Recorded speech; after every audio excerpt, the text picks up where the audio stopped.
Warga asing yang lebih selesa hidup di negara kita ini. Rakyat nak cari Ya, ini orang mau main, boy. Anak orang mau main. Macam mana mau main? Di sana boleh duduk, boy. Please, pekerja-pekerja asing tidak dibenarkan berada di kawasan tapak permainan ini. Khas untuk kamu duduk sinilah, orang mau lalu, boy. Semua Indonesia mau saya punya location kan. Marilah Pinang Batu Kawan. Memang warga asing semacam ini memang tak tahu malu para sahabat. Bahkan sudah ada ditulis dekat papan sana, dikhususkan untuk warga tempatan, bukan warga asing. Malah asing duduk di tempat taman. Assalamualaikum warahmatullahi wabarakatuh. Jumpa lagi para sahabat dan teman-teman dengan Mas Farhan. Gimana kabar-kabarnya? Semoga kalian semua sehat-sehat sahaja. Dan yang baru bergabung di videonya Mas Farhan, jangan lupa bantu sokongannya dengan like, komen, share, dan subscribe-nya. Terima kasih banyak-banyak yang sudah bantu sokong di channel ini. Semoga kalian semua dimurahkan rezekinya, dipanjangkan umurnya, dijauhkan dari malapetaka oleh Allah Subhanahu wa taala. Amin amin ya rabbal alamin. Oke para sahabat dan teman-teman, di video kali ini Mas Farhan akan nge-reaction sebuah video yang sudah di-tag di TikTok Mas Farhan tentang warga asing yang besar kepala. Dan mereka bukannya untuk bekerja dekat Malaysia menggunakan pas yang benar, malah mereka ada yang berniaga, bahkan menggunakan tempat-tempat awam seperti taman-taman kanak-kanak. Mereka diduduki untuk menelpon, bermain phone macam itu. Bahkan ada sebuah kedai-kedai runcin di depan-depan kedai macam itu. Mereka berlehai-lehai, berduduk santai di sana, malah minum-minum para sahabat. Tapi di dalam video itu Mas Farhan tak menengok dari golongan Mas Farhan ya. Yang di situ memang yang banyak yang selalu dikecam oleh netizen Malaysia ataupun orang Malaysia itu yang dari warga orang Rohingya dan juga warga Bangla. Mereka ini para sahabat itu degil-degil orangnya. Ketika dilakukan serbuan, mereka pantang bukan lari untuk menyelamatkan diri. Itu kan salah-salahnya sendiri ya. Kalian itu sudah dibagi enak datang ke Malaysia itu bekerja untuk tumpang rezeki. Malah kalian itu mau membuat onar di negara orang. Bahkan ada yang membuat kekecohan dengan kotor di rumah-rumah apa ya, kalau dekat Malaysia itu rumah-rumah flat ya. Rumah-rumah flat, rumah-rumah tingkat itu. Biasa kalau orang yang makan merah-merah itu, biasa Mas Farhan ada tahu lah, kadang-kadang dalam restoran itu ada orang kerja part-time, cuci mangkuk macam itu, cuci pinggan macam itu. Itu orang-orang Myanmar ataupun orang Rohingya, orang Bangla, itu makan yang merah-merah itu para sahabat, seperti sirih itu. Bahkan di Malaysia itu saking banyaknya kayak gitu, sampai apa ya, berjualan di depan-depan kedai macam itu para sahabat, tak takut macam itu. Bahkan semacam di negara mereka. Makanya Mas Farhan itu gak habis pikir gitu kan, kok gak tahu berterima kasih sekali gitu. Kalian sudah dikasih tumpang mencari rezeki bekerja, kok malah mau menguasai negara Malaysia macam itu para sahabat. Dan para sahabat penasaran seperti apa videonya? Kita simak sama-sama. Apa-apa benda boleh komen dekat kolom komentar, asal jangan bergaduh. Ini dia videonya. Kau tengok ni, jual baju tiruan, nampak? Boleh lah ini macam niaga? Tak boleh. Tak boleh? Dia masuk Malaysia, dia pakai permit apa?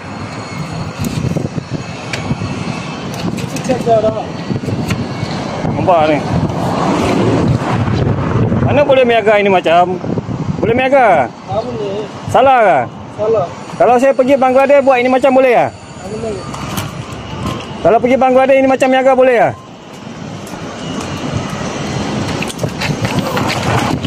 Mana boleh? Panggil immigration mau, panggil immigration.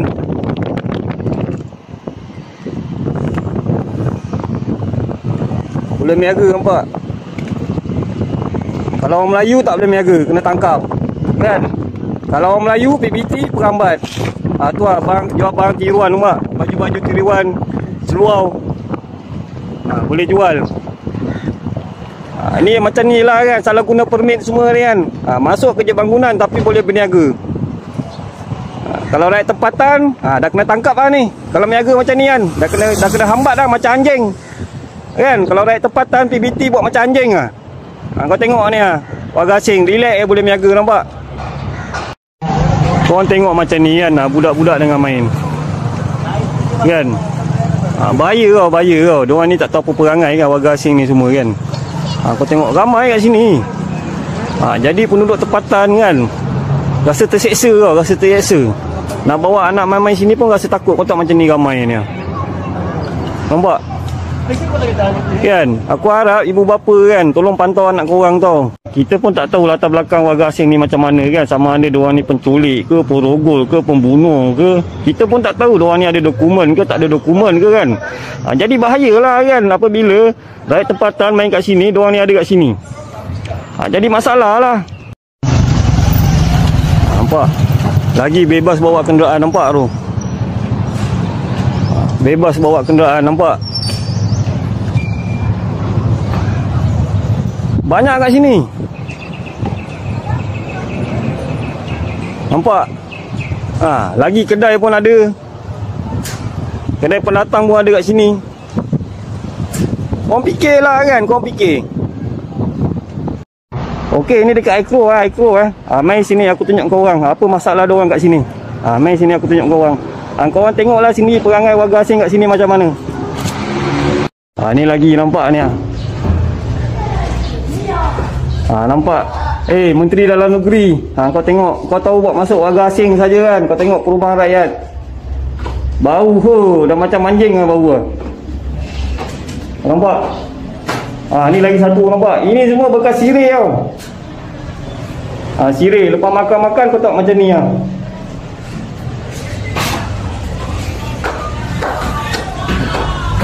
kau nampak tu kat bawah tu lagi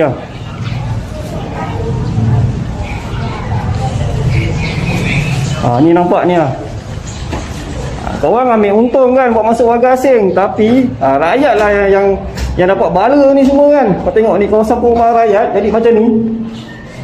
Kau nampak? Sebab tu aku gempur kedai-kedai warga asing yang menjual barang-barang sirih ni semua, kau tahu. Kau tak jadi macam ni lah.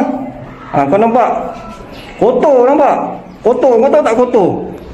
Korang ni menteri ni semua ada otak ke tak ada otak?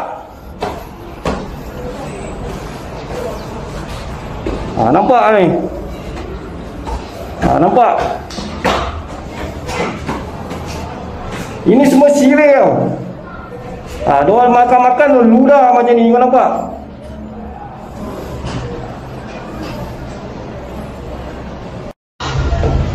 Ni nampak ni sirih. Nampak? Lepas makan-makan buang macam ni, nampak? Nampak?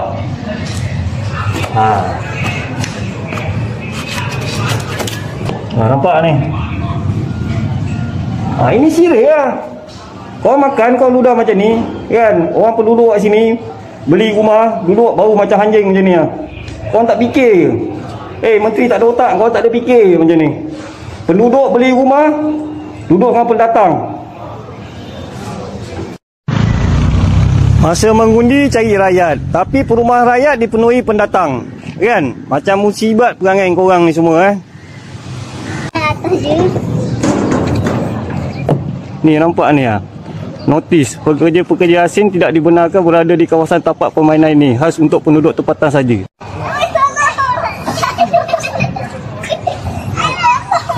Ni kau tengok macam ni budak nak main kan. Lepas tu dia duduk kat situ. Orang lagi baring kat situ. Nampak ni tempat permainan kanak-kanak, sepatutnya untuk kanak-kanak, tapi warga asing duduk kat situ. Kau nampak? Macam mana budak-budak ni nak main? Itu pun kau fikir kan?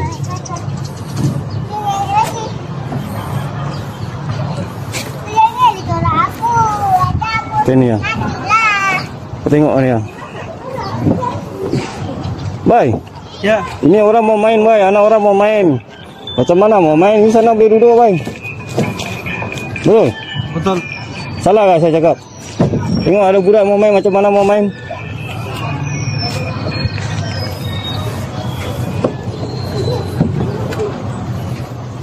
Ya. Nama. Bye. Nama apa nama? Orang mau main lah. Sana duduk lah. Salah ke? Fikirlah otak dah fikir otak. Ada otak fikirlah. Orang mau main, you duduk sini buat apa?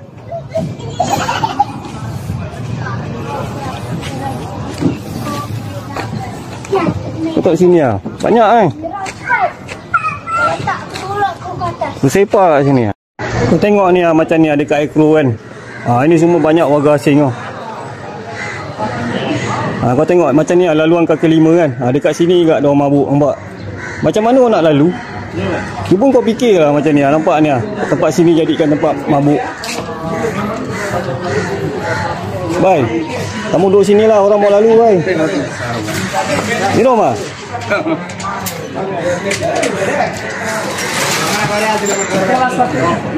Macam ni nampak semua ni.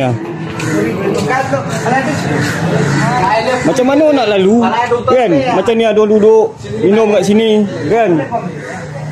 Baik, apa makan? Nasi. Nasi makan nasi. Nampak? Nasi. Baik, tamu minum sini lah, orang mau lalu lah.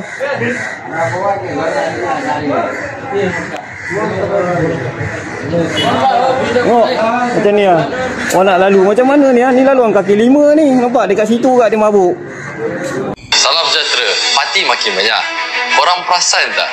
Pergi mana-mana kedai runcit sekarang, Royal Tiger dah jadi minuman wajib ada. Dulu tak ramai yang tahu pasal air ni. Sekarang setiap rak ada stok. Tapi bukan Royal Tiger je.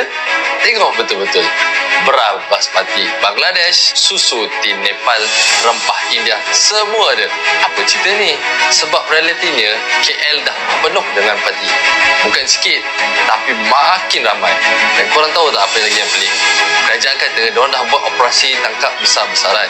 Tapi kalau betul berkesan, kenapa kita still nampak benda yang sama? Real talk, setakat November 2024, 41,073 parti kena tangkap.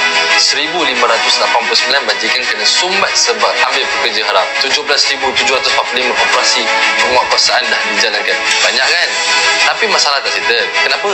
Sebab sistem kita bocor. Parti masuk macam game. Free pass. Guna visa pelancong. Lepas tu terus kerja. Ada yang masuk ikut jalan tikus. Ada syndicate. Buat duit bawah meja. Bila tangkap, denda sikit. Lepas balik. Habis tu, esok lusa ada lagi. Barang asing makin banyak. Ini bukan pasal satu minuman je. Sekarang, barang-barang dari negara dorang dah invade ke kedai kita. Beras Bangladesh ada. Rempah dari India ada. Kedai runcit Nepal penuh. Restoran Myanmar dah jadi normal.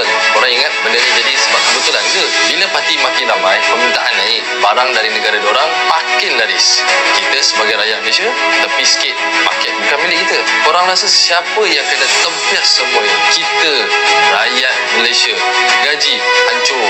Majikan suka ambil pekerja asing sebab dorang sanggup kerja dengan bayaran yang rendah. Kita yang tempatan susah nak dapat kerja dengan gaji berlipat-lipat. Rumah sewa melambung. Orang duduk berhimpit satu rumah, jadi pemilik rumah boleh naikkan harga. Kita yang nak sewa sakit. Keselamatan, jangan cerita tak semua parti buat hal. Tapi bila makin ramai yang tak ada dokumen, makin susah nak pandai jenayah. Bila ada kes jenayah libatkan parti, senang je lesap, tak dapat trace. So sekarang apa game plan kita? Kerajaan kena stop, bagi alasan dan mula buat kerja betul-betul. Sepadan kena ketat, habis cerita. Majikan yang ambil pekerja haram, jangan kasih can denda besar, masuk lokap terus. Dan paling penting, kita kena jaga ekonomi kita. Kalau kita tak kawal, kita tengok je KL jadi mini Dhaka atau Little Yangon secara rasmi. Dah cukup dah kita biarkan benda ni jadi. Sampai bila nak duduk? Nah, itu dia para sahabat dan teman-teman, bikin orang Malaysia geram. Bahkan ketika mereka orang Malaysia datang ke taman kanak-kanak, biasa kalau dekat Malaysia itu para sahabat, di setiap perumahan ataupun di setiap rumah flat itu ada taman kanak-kanak. Apabila ada orang yang tinggal di sana, khususnya orang Malaysia ya, karena dari banyak orang di situ, anak-anak itu boleh bermain di sana para sahabat, khusus orang Malaysia, bukan untuk warga asing macam itu. Mas Farhan sendiri pun sadar diri ketika berada di Malaysia itu menengok sebuah tempat seperti taman-taman. Mas Farhan itu tak berani untuk datang kat sana itu untuk kacau, untuk duduk bersantai dekat sana untuk bersepah macam itu. Mas Farhan itu sadar diri para sahabat, itu bukan tempat untuk pekerja asing untuk bersantai dekat sana. Itu Mas Farhan sadar diri, memang Mas Farhan tak lakukan hal itu. Karena apa? Kita ini sudah bersyukur dikasih tumpang bekerja untuk mencari uang ringgit, ditukar duit ke kampung kita untuk mencukupi kebutuhan anak kita dan keluarga kita dekat kampung. Itu sudah lebih daripada cukup. Ngapain kita nak kacau kawasan orang Melayu, orang tempatan? Seperti halnya kalau kita tengok seperti orang-orang Rohingya yang kemarin juga sempat mengatakan di sana itu Pasar Borong itu bagi kepada saya macam itu. Mas Farhan itu, aduh, apalah nak jadi ni orang-orang warga asing ni nak menguasai Malaysia macam itu. Kalau mereka itu sebenarnya tidak dibiarkan para sahabat. Seperti kalau ada immigration dicek semua dokumennya. Kadang-kadang ada yang juga berani membuka kedai runcit macam itu. Kalau mereka itu kena cek ketika di situ ada orang komplain juga, mereka akan disaman juga kedainya, semua barang-barangnya disita. Tapi mereka itu tak ada kapok-kapoknya. Itu yang paling Mas Farhan pelik di sini. Banyak menengok sebuah TikTok kadang kita di BKL macam itu. Kadang seperti KPDN juga mengecek-kecek, dan ketika ada komplainan dari warga tempatan, mereka itu melakukan seperti itu, akan digeledah dan juga dokumen-dokumennya semua dia itu. Kalau tak ada dokumen langsung dibawa oleh immigration ataupun diserbu macam itu sampai lintang pukang ada yang naik bung-bung macam itu. Itu tak ada efek jerah para sahabat. Apa benda lah Mas Farhan tidak paham dengan orang-orang ini para sahabat. Tapi kalau yang Mas Farhan tahu, kalau seorang Mas Farhan lah, orang dari negara Mas Farhan, ada yang buka kedai itu, ada yang kahwin dengan orang Melayu. Seperti halnya kalau Mas Farhan pergi dekat Coket. Kalau dekat Coket itu kan terkenal kan banyak makanan Indonesia macam itu. Kalau Mas Farhan tanya, ketika semacam Mas Farhan beli bakso dekat sana, itu ketika tanya asli Indonesia kah? Asli Indonesia, tapi aku kahwin dengan orang Malaysia kat sini macam itu. Jadi sudah atas nama suami mereka macam itu. Tapi lain dengan negara ini para sahabat, mereka itu menggunakan bermodalkan tekad macam itu, bermodalkan tekad saja. Tapi tak bolehlah, jangan kuasai negara ini, karena kalian itu hanya bertumpang untuk mencari rezeki, tak selamanya tinggal dekat Malaysia. Dan selalu Mas Farhan berpesan-pesan kepada segolongan negara Mas Farhan macam itu, tak payahlah untuk nak buka dekat restoran dekat Malaysia. Kalau semisal kalian berjodoh dengan orang Malaysia, tak apalah buka macam itu, karena mengatasnamakan keluarga yang ada dekat Malaysia macam itu, berbisnis untuk dimakan bersama uang yang ada dekat bisnis yang ada dekat Malaysia lah macam itu para sahabat. Dan mungkin videonya sampai di sini para sahabat dan teman-teman. Apabila ada kata benda yang silap, Mas Farhan minta maaf sebesar-besarnya, mohon dibenarkan di kolom komentar. Mas Farhan undur diri. Wassalamualaikum warahmatullahi wabarakatuh.